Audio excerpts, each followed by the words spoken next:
Hi எல்லாத்துக்கும் வணக்கங்க. இன்றைக்கி நம்ம விகே மோட்டோ ரிவ்யூஸில் வந்து பார்த்திங்கன்னா R15 V3 பற்றி பார்க்க போகிறோம். இந்த R15 V3 என்ன ஸ்பெஷாலிட்டின்னு பார்த்திங்கன்னா உங்களுக்கு வந்து ABS வருங்க, அப்புறம் ஃபுல்லி டிஜிட்டல் இன்ஸ்ட்ருமெண்ட் கிளஸ்டர் வந்துடும். வந்து பார்ட் அனலாக் பார்ட் டிஜிட்டல் கொடுத்துருந்தாங்க. இப்போ ஒத்துமொட்டமாக எடுத்துகிட்டு ஃபுல்லாகவே டிஜிட்டல் பண்ணிட்டாங்க. இதில் வந்து பார்த்திங்கன்னா உங்களுக்கு ட்ரிப் A ட்ரிப் B அப்புறம் வந்து ஆவரேஜ் ஃபியூவல் எக்கனாமி இதெல்லாமே வந்து உங்களுக்கு வந்துடுங்க. அப்புறம் இதில் வந்து gear indicator position as well as gear changing பொசிஷனோட உங்களுக்கு வந்துடும். இந்த கீர் சேஞ்ச் பண்ணுறப்போ உங்களுக்கு இந்த முன்னாடி இதில் பிளிங்க் ஆகுங்க லைட்டு, இன்ஸ்ட்ருமெண்ட் கிளஸ்டரில் லைட்டாக. அப்புறம் இதில் ப்ளஸ் பாயிண்ட் என்னென்னு பார்த்தீங்கன்னா அசிஸ்டன்ட் ஸ்லிப்பர் கிளச். இது எதுக்குன்னா உங்களுக்கு நீங்கள் டப்புன்னு குயிக்காக கீர் மாற்றணும், அப் ஷிஃப்ட் இல்லை டவுன் ஷிஃப்ட் பண்ணணும்னா உங்களுக்கு லைட்டாக கிளச் அமுத்திட்டா போதும். மிச்சது அதே இது பண்ணிக்கும் உங்களுக்கு. இந்த டிசைன் பார்த்திங்கன்னா R1 இருந்து எடுத்திருக்காங்க, லேட்டஸ்ட் R1 இருந்து. இந்த டைமில் இந்த டிசைன் பண்ணப்போ R3 155 சிசிக்கு ஏற்றப்பில் கஸ்டமைஸ் பண்ணியிருக்காங்க நல்லா. உங்களுக்கு ஃப்ரண்ட்டில் டியூவல் ஹெட்லாம்ப்ஸ் எல்இடிலேயே உங்களுக்கு கொடுத்துருக்காங்க. இந்த டிசைன் இன்னும் எல்இடி டிசைன் பயங்கர ஸ்ட்ரைக்கிங்காக இருக்கும், ஆஸ் வெல் அஸ் பயங்கர பவர்ஃபுல்லாகவும் இருக்கும் உங்களுக்கு. இப்போ இந்த ஏபிஎஸ் கொண்டு வந்ததுனால உங்களுக்கு என்னென்னு பார்த்தீங்கன்னா உங்களுக்கு பிரேக்கிங் பயங்கர கான்ஃபிடென்ஸோடு நீங்கள் பண்ணலாங்க. அப்புறம் பார்த்தீங்கன்னா பின்னாடி எல்இடி டெயில் லேம்பும் பயங்கர இன்னும் கொஞ்சம் லென்த்தாக கொடுத்துருக்காங்க. V2லேருந்து அது சேஞ்சஸ் இருக்குது. அப்புறம் சீட் ஹைட்டு பார்த்தீங்கன்னா V2லேருந்து இது ஒரு 10 mm குறைச்சி கொடுத்துருக்காங்க பில்லியன் சீட்டுக்கு. ஆனால் அப்போது பார்த்திங்கன்னா கொஞ்சம் பில்லியன் ரைடர் இறங்குறதுக்கு கொஞ்சம் கஷ்டமாக தான் இருக்கும் உங்களுக்கு. கொஞ்ச நாள் உங்களுக்கு செட் ஆச்சுன்னா அப்புறம் அதுவே இதில் டயர்ஸ் பார்த்திங்கன்னா ஃப்ரண்ட்டில் 180 R17 கொடுத்துருக்காங்க. ரியரில் பார்த்திங்கன்னா 140/70 R17 ரேடியல் டயர்ஸ் கொடுத்துருக்காங்க. ஸோ உங்களுக்கு டயரிங்ஸ் பார்த்திங்கன்னா கார்னர் பண்ணுறப்போ பயங்கர உங்களுக்கு கிரிப்பியாக தான் இருக்கும்.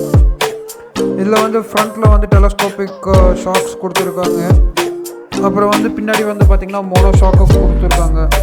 இது ரெண்டுமே பார்த்திங்கன்னா சஸ்பென்ஷன் பயங்கர கம்ஃபர்டபுளாக தான் இருக்குது உங்களுக்கு. So potholes and bumps எல்லாம் உங்களுக்கு பயங்கரமாக அப்சர்வ் பண்ணிக்கும். உங்களுக்கு ஒரு டிஸ்கம்ஃபர்ட் உங்களுக்கு அவ்வளோவா தெரியாது, அன்லெஸ் அன்டில் நீங்கள் ஹார்ட் பிரேக்கிங் இல்லை அந்த மாதிரி பண்ணுற வரைக்கும். நீங்கள் 2 பேர் வச்சுட்டு போகிறப்போ ஹார்ட் பிரேக்கிங் கொஞ்சம் கேர்ஃபுல்லாக, ஹார்ட் பிரேக்கிங் பார்த்திங்கன்னா நீங்கள் கொஞ்சம் கேர்ஃபுல்லாக தான் பண்ணணுங்க. அப்புறம் மற்றபடி பார்த்திங்கன்னா ஒரு 13 வருஷமாக இந்த பைக்கு தான் 150cc ஃபுல்லி ஃபேட் செக்மெண்ட்டில் பார்த்திங்கன்னா one of the top selling bike. அப்புறம் இது பார்த்திங்கன்னா இதோட ரைவல்ஸோடு இது பயங்கர சீப்பாக இருக்குது, மெயின்டெனன்ஸும் சீப்பாக இருக்குது. லிக்விட் கூல் இன்ஜின், அப்புறம் டை அலுமினியம் கேசிங், சிங்கிள் சிலிண்டர். நெகட்டிவ்ஸ்ன்னு பார்த்திங்கன்னா அங்கங்கே இந்த அக்லி வெல்டிங் ஸ்பாட்ஸ் அப்படியே தெரியும் உங்களுக்கு.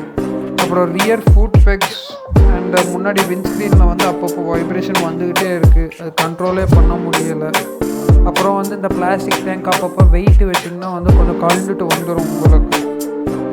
டிரைவிங் பொசிஷன் இன்னும் கொஞ்சம் உங்களுக்கு பெட்டராக கொடுத்துருக்கலாம். நான் இதில் கொஞ்சம் சில பேர்த்துக்கு மேக்ஸிமம் பேர்த்துக்கு back pain and shoulder pain வரும். இந்த பர்ஃபெக்டான பொசிஷனில் உட்காந்தா உங்களுக்கு வராதுங்க.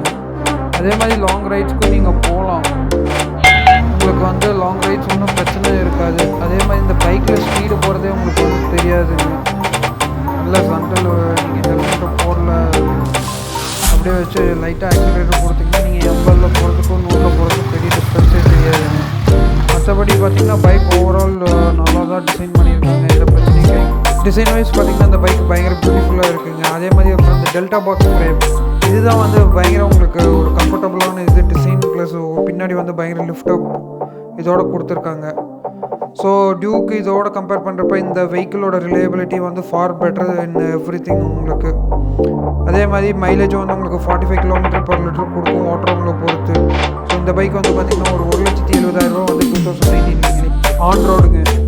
மெயின்டெனன்ஸும் பார்த்திங்கன்னா ஒரு 2,000 to 2,600 அதிகபட்சம் நீங்கள் எல்லா சர்வீஸும் பண்ணிங்கன்னா வருங்க. அதே மாதிரி இது உங்களுக்கு இந்த பைக்கில் 13 இயர்ஸில் டாப் செல்லிங் டிசைன்ஸ், அதுவும் இல்லாமல் நிறைய சேஞ்சஸ் கொண்டு வந்துகிட்டே இருந்தாங்க. ஃபஸ்ட்டு R15 2008 லான்ச் பண்ணாங்க. அப்போ இருந்த கலர்ஸ், அப்போ அந்த ஸ்ட்ரீட்டு இந்தியன் யூத்து இது எல்லாமே பயங்கர க்ரேஸ் ஆனாங்க இந்த R15 மேலே. அப்போலேருந்து அது Yamahaக்கு வேறு லெவல் சேல்ஸ் காமிச்சிருச்சு. அப்படியே படிப்படியாக சேஞ்சஸும் கொண்டு வந்தாங்க டைம் போக போக. ஸோ இந்த பைக்குக்கு பார்த்திங்கன்னா எல்லாருமே ஒரு ஸ்டேஜ் ஆஃப் பீரியடில் கிரேஸ் இருக்கும். இந்த செய்யும். இன்னும் இதோட இது வந்து கெட்ட விடாமல் அது மெயின்டைன் பண்ணிகிட்டே இருக்கும். நன்றி, வணக்கம். அடுத்த வீடியோவில் பார்ப்போம்.